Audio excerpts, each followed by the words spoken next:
Næstsyrgiligasti dagur I Føroya søgu. Her i tingpatje, Sirkus Tinganes, hefur gavtidje sammøvur. Og hvis du ikke skilur hva det så la meg si deg hva det til det at tver lebber som og ikke annet enn perverstar, det ikke føddar så, det ikke så årsak av sånn genon, det ikke kroppar som bare så, det ikke skaptar så. Det knokk forvirreier I høtten, og det halda seg vera noe som det ikke det halda seg vera det som det sier seg vera av natur. Hatt ikke natur. Det har valgt en kau som imot sin natur. Det ferdig kinslige drift, ferdig av løy, og det har løft og ginget han vei. Og til synd. Og nå har vi ting patje, blastemplat her. Blastemplat handa lustøylen og gjevet av en løyve til. Og lykka felt vi mann og kone som gift, at oppe alle bøten som det skulle være en familie, og det være der aldren. Hvis jeg ånder at de øyer bøten, så øyer hun til bøtene ved en mann. Og tog til, hun skulle være til mannesønnen, og så hadde bøtene haft papasønnen. Her er ikke en ombering for oss nær og I verene. Og de brøyta det selv, de velja det selv, de genga, de brøytest I høtten og hjertan. Av en syndigere drift og skittnare tankagongt og skittnare tråd som du fylgjer etter. I stedet for du styrer. Du styrer der. Ta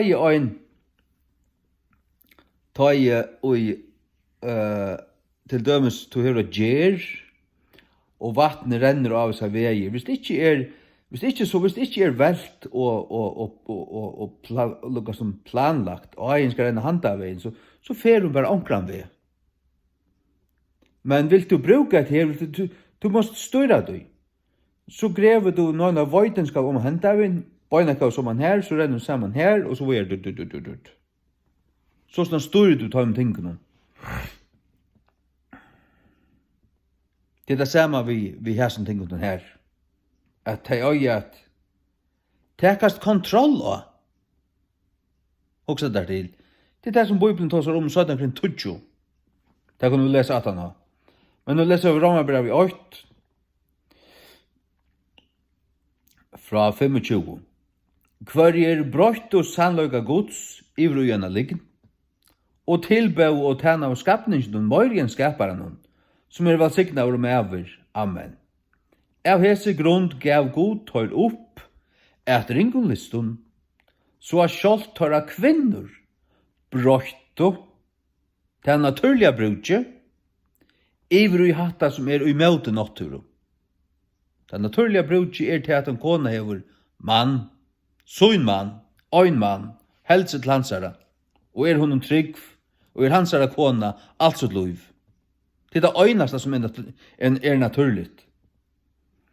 Og som løs øystene mennene, færande fra til naturliga brudjen av kvinnene, brent og usunne gynd kvør mot I øren, men vi mannen, sørst du, av samme kine, men vi mannen virkande hatta som avsømmeligt, og mottakande I seg sjálvun til virle vidlosøynar, som var høstelig for hva deg, AIDS, gonorré,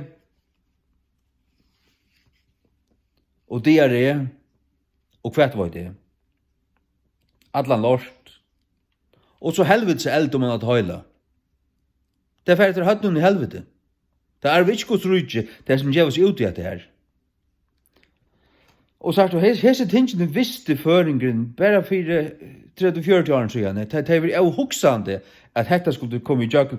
Altså, spurningen har vært absurdur for 30 år siden. Bara spurningren. Men nu er han ikke absurder mer. Og man kringvarpi og milaner få doktorer, lærter, du varst. Han den høytene opp i skårene. Han den djevelen her, det er satans apparatet. Tja baptisten i havn. Ja, som frafallende babsen i havn. At det djevelsens apparat i havn. At toa som løgn, at toa sånne løgn tala for seg. Og tar det her han inne, så smulig at det er norskstørlig, at du er akkurat med vår, og så her var det bildet akkurat her av en skjerm, og så hittet det på han, ordentlig, tar det lukka i, tar det, ja, og så hittet det etter på han her, høytene lorstentan, tar han norskstørlig. Jeg synes ikke vel kemien her, at det er satans kemi. Det sagt oanmyndelig vel.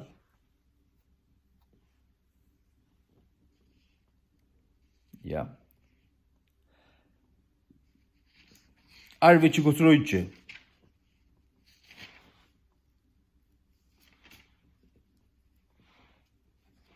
Ja.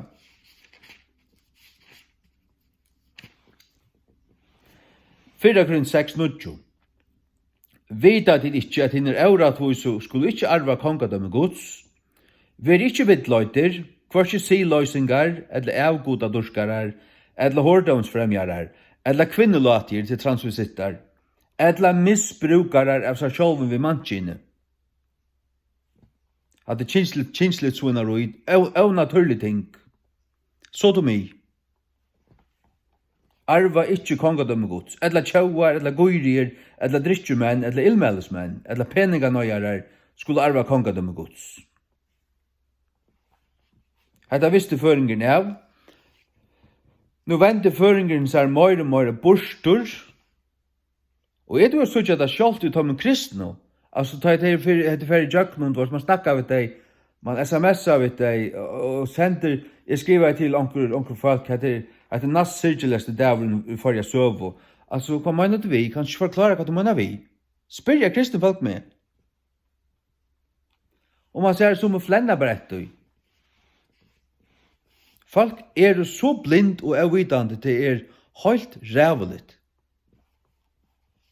Det er du ikke suttja hva det som hender.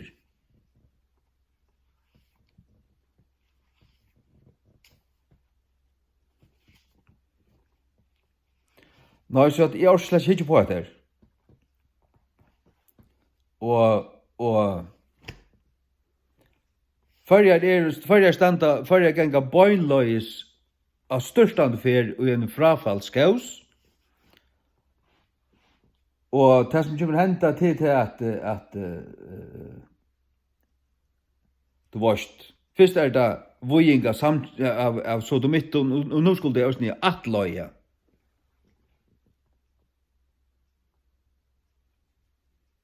Hva er det neste?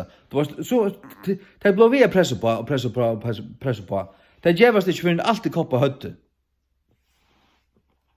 Altså, jeg stand jeg møte, jeg kallar det satans ansikt, og jeg sier vi til en kristne at de skulle ha ansikt for oss nær, og så ikke hva det er for nekka.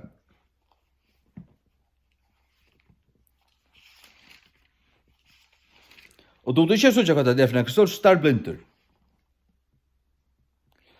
Judas brev vers 6 til det sørste for å lese. En ta som Sodoma og Gomorra, og stegin i kringtåra lykan hot, djevande seg sjálvar ivi til siløysis, og færande etter fremmandun kjøte, setter fram til et fyrdømme, lujande refse dømen av evig elte. Tar ble setter fram som fyrdømme og et eksempel. God gjør det et eksempel ur tøymon. Tar luja refse dømen av evig elte. Det brenner opp i elte, men det brenner enn. Så du mittan og så du må Gomorra brenne enn og i helvete. Og God gjør det et eksempel ur tøymon. Og Peter sier at det var fyrtøy som og i ettertøyene for at leva som teg. Så tid som blastempla til her, tid som tåla til her, tid som fremja til her. Jeg har brøkt å si, jeg vet ikke om vendi om, eller for at det er helvete. Vend om.